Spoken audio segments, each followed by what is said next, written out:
Hey everybody, and welcome to Backseat Sports. I'm Josh, and that's Caleb, and today we're reacting to Troy, and we're predicting the Nebraska versus Michigan game. Man, there's a lot to say, and there's a lot to not want to talk about after this weekend. It was a rough one for Nebraska, going 0-2 for the first time in years and years and years and years and years. And we potentially could be going 0-3 for the first time in years and years and years and years this weekend as well. So I don't know, Caleb, what do you got to say about this game? There's a lot of things to react to in this. Obviously, nobody wanted to lose to Troy, and not a lot of people thought we were going to lose to Troy. We had a 10-point, we were 10-point favorites. I guess the first thing to really react to is that Andrew Bunch was not our normal backup quarterback. So like, I guess that's if you're going to look at an excuse, I guess that's a pretty okay one. Yeah. Martinez was our starter, and then we had Gebbia who left, and then Vedril's probably definitely ahead of Bunch in the depth chart. He was backup at UCF, and he had real game time. Yeah, no, for sure. And so, he has to sit out a year. So the walk-on Bunch was not, the starter, and so that's tough. That's tough. He's probably not thinking. You're not thinking he's going to see the field, but here we are. In light of that, anyway. Do you think he was the biggest reason why Nebraska lost? No. Or was it more just the lack of Martinez was the reason why Nebraska lost? Man.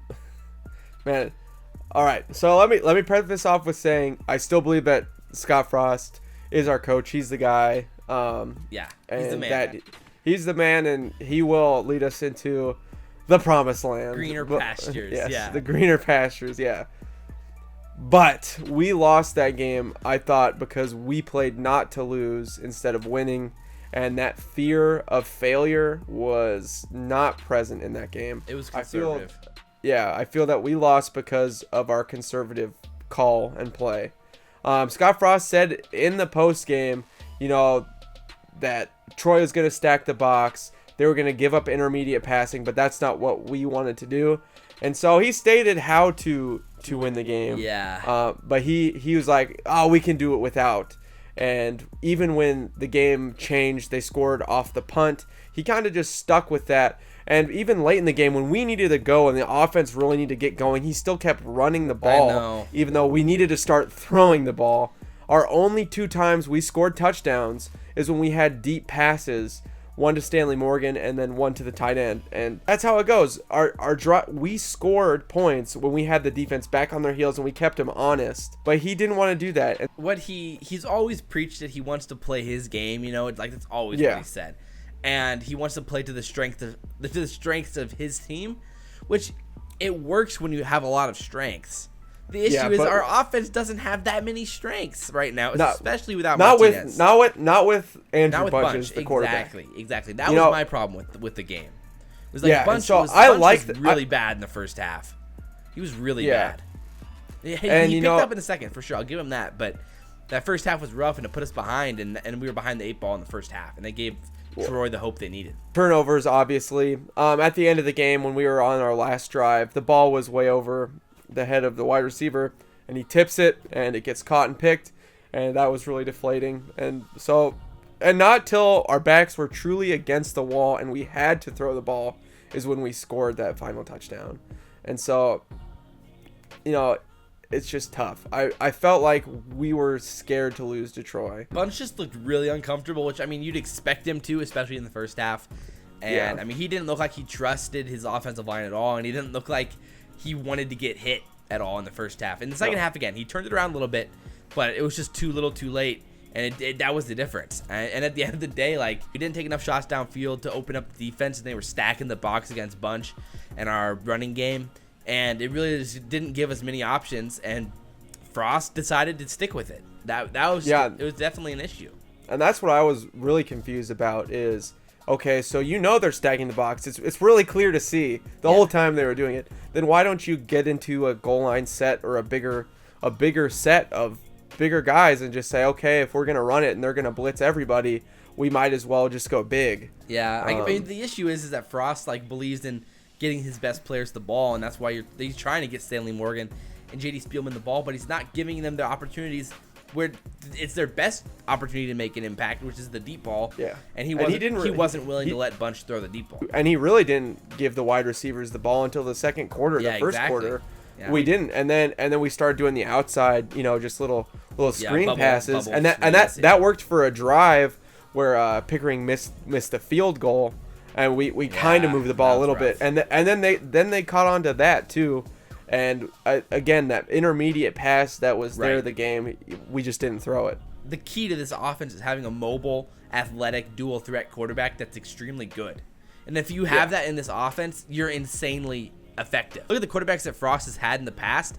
That's why his offense has been so successful, is because he's had those elite, athletic, dual threat quarterbacks who can throw the ball well. And I mean, Bunch just isn't that, and the offense really, really showed. I get why he doesn't want to switch it up, but you kind of got to do it just in the temporary to get the win. Well, we lost another game where we out yardaged our opponent by a significant amount. It's not like the offense. We had over 100 more yards of offense, and we lost again. Just like with Colorado, we had over 150 more yards and lost.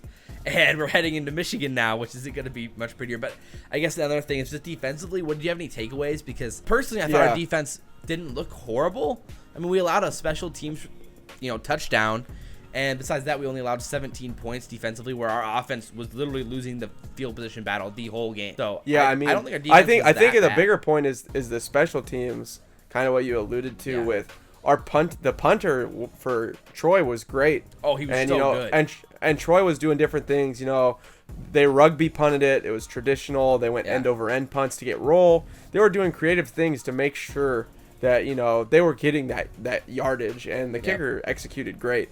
And on our end of the punt, man, it wasn't great. Lightbourne did not do a good job in the yardage, and so our defense was our special teams was giving their offense shorter fields. Right. It was a double whammy. It really was. They outplayed us on special teams for sure. I mean, at the end of the day, again, we had turnovers again. That was the game. It was penalties, turnovers, and missed tackles.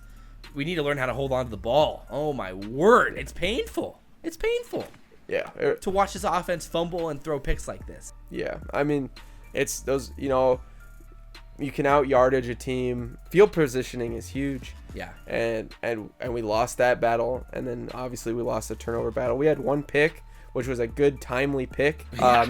They were driving and we took it away, which was awesome. I mean, again, Bell and Washington looked great. They're going to be a great duo this season and for I guess next year. And I mean, I'm looking forward to seeing them both the rest of the season, but we need to have a passing game to be able to open up the field, and hopefully Martinez can bring that this week against Michigan. So Nebraska's headed to the Big House to play Michigan Wolverines this week. It's going to be a test for Nebraska. This is where we're going to absolutely see our true colors, especially if Martinez plays, which right now it's looking like he might. So it's going to be a big game. It's a big game for both teams, but Nebraska needs to show something here for sure. I mean, like you said, this would be the first time we'd go 0-3 since 1945. Yep. So the end of World War II. So that's a while ago. Yeah. A lot happened in America. We went 0-3 in 1943, 1944, and 1945. Yeah, our teams were fighting a war. Come on, let's give them a break. So unless we go to war in the next 5 days, and then next few days here, I'm not gonna have very many excuses for this team if we go 0-3. No. So Michigan is a good team, especially obviously on the defensive side. Their front seven is really good. They got a lot of prospects on the linebacking core and on their defensive line. So they're going to do a lot of things to disrupt our line this week, and especially if we don't have Martinez, they are going to be blitzing like none other, and as they should be. Yeah, if we don't. Now, best case scenario, let's talk like we have Martinez and he's healthy. Well, let's go through. I think we're going to have Martinez. How Scott Frost was talking. The language he was using, where he said that he was really close to playing last week, but they wanted to protect him and save him for the future. That type of language sounds like he's going to play this weekend in a game in the Big House where Nebraska's trying not to go 0-3, and if you win this game, you can really change the trajectory of your season by winning this game. It's hard to imagine that Martinez isn't going to do anything it takes to get on the field, and Scott Frost probably wants him out there too. Yeah. So if we have him, we're going to present a lot of things. Notre Dame had a really great dual threat quarterback. Yeah. And that really ate him up. No, Michigan's worried about dual threat quarterbacks for sure. You can take him to the outside, spread him out. It's great. Their secondary isn't great. So they have they have the ability to get burned in the secondary, which is something we're going to have to make use of with our wide receiving core. They run a lot of man because they feel like they can get you with pressure. If we can get the ball out fast on, like triple option plays and stuff like that, that'll be really nice. Get Stanley Morgan the ball, get him the ability to create space on a one-on-one matchup. That's nice. When Scott Frost interviewed, he really emphasized the minor mistakes, the penalties, and the discipline of the team just in general. Like, he was hammering it home. If you watch the games, it was pretty obvious that those were the biggest reasons why Nebraska was losing. And Frost, I'm sure, is doing whatever it takes to try to fix those problems in this upcoming week. And he also talked about how some guys haven't completely bought into the Scott Frost system yet. And Tanner Farmer had an awesome interview, which I really, really recommend you guys going and checking out, because he was really passionate about Scott Frost's system and buying into that system. And he echoed Scott Frost saying that there were guys on the team that aren't 100% bought in, and either they need to buy in or get out of the way for guys who already have bought in. And so I really appreciated what Farmer was saying, and he said he had felt the responsibility to lead these guys and show them that passion and what it takes to buy into the system.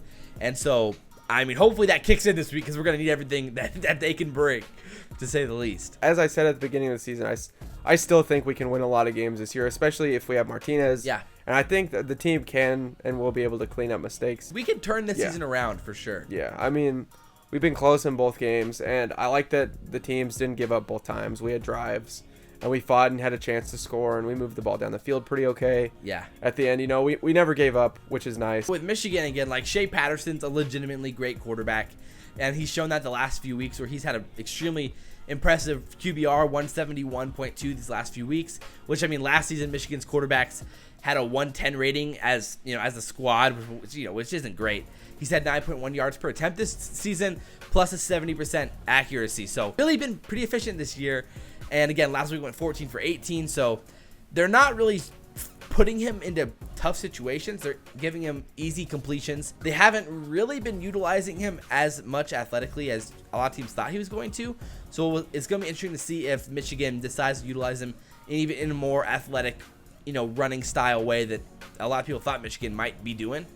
And I mean, there's going to be a lot of important parts of this game, and they're going to test Nebraska's secondary.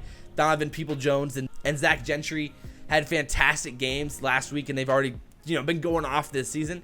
So our secondary is going to be tested. DiCaprio Buddha will be tested. He mentioned that in his interview as well, that he's looking forward to the weekend. He thinks he's going to get tested and have a lot of balls thrown his way, because no balls were thrown his way the week against Troy. So that's going to be something to look for sure. Quarterbacks have been 66.5% completion ratings against us on passes.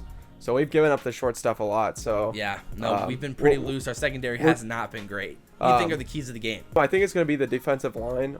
If our defensive line can be really disruptive, their offensive line has not been great. No. If the defensive line really want to prove themselves, that they can be a force to be reckoned with in the Big Ten, they really need to make a big splash here. For sure. They're going to have to be able to get sacks, the line battles, and on both sides.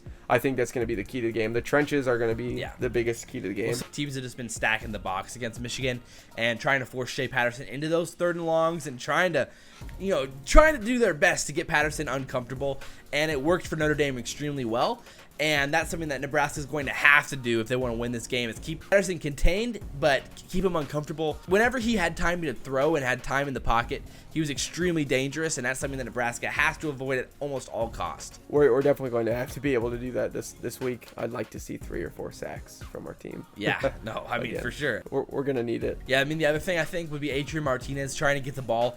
Again, we need Adrian Martinez. If he's not playing, I don't like our chances at all. We need to find ways to get J.D. Spielman and Stanley Morgan the ball even more than we did last few weeks. Again, throwing the ball deep will open up the running game a little bit better. If Scott Frost is creative enough with Martinez in the offense, we're 100% going to be able to move the ball against Michigan.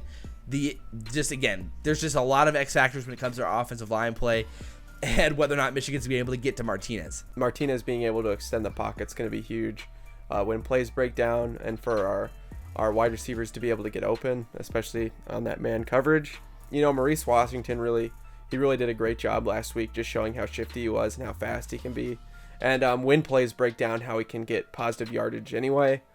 So I think he's going to be a real big key to this game. And he's gotten more and more work as the season has progressed, which is been good to see, and he's really been stepping up. So it's going to be a tough game for sure. So with that said, what is your score prediction for the game? Let's just say Martinez is playing. Let's just stay positive. All right. Martinez is playing, and he's healthy. 35-31 Nebraska. Oh man, he zigzagged before this video. He was saying Michigan was gonna win, but his true homer had to pop out at some point. We all know that's true. If Martinez is healthy, we can't.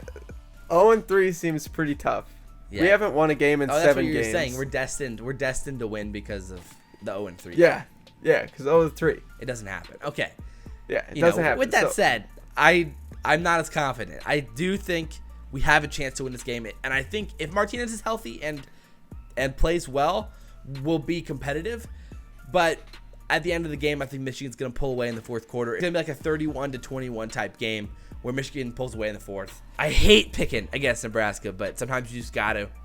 And this is definitely one of those days. So with that said, guys, I hope you guys enjoyed the video. There's a lot to go over this video and a lot of Husker football to talk about. We both truly believe Nebraska can turn this thing around, and these next few weeks are going to be crucial to that. Hopefully, we can reschedule a game, get another win in there somewhere. At the least, make a bowl game. If hopefully go seven wins at least. That's our hope. So, but yeah. Anyway, guys, like, comment, favorite, and subscribe. Share the video if you guys really enjoy it. We really do appreciate seeing your guys' comments down below. It's awesome. But as always, guys, I'm Josh. That is Caleb. This has been Backseat Sports, and we will see you next video. Bye. I'm hopeful for our offense going forward. It's an extremely positive game for me in a lot of ways. It started out to be like what I thought the defense would be, like really ugly in spots, and then it actually turned out to be better than I